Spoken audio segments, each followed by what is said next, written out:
Dudong, yung manok natin, liguin mo ng tubig kasi mainit na mainit masyado. Ano daw yun, kuya? Di ko narinig. Hindi mo ba narinig?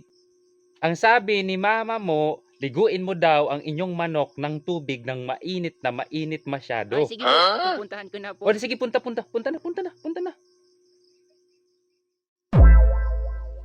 Tao po, ate. Magbabalik lang po sana ako nitong aking pong hiniram na Ay, plato ikaw sa pala, inyo. Utoy. Pwede na! Ay, sala, sige, kumain ka dito, Utoy. Nagkatay Po. kasi kami ng manok. Ay, na paano po? Ay, binubuhan ng mainit na tubig ng anak ko. Ganyan po talaga yung mga bata ngayon.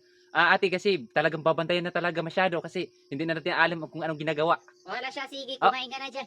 O sige po, ito na lang din po yung gagamitin kong plato para kakain po ako. Tapos ito na din po yung kutsara. Ikaw nang bahala dyan, ikaw Sige nang po. bahala dyan.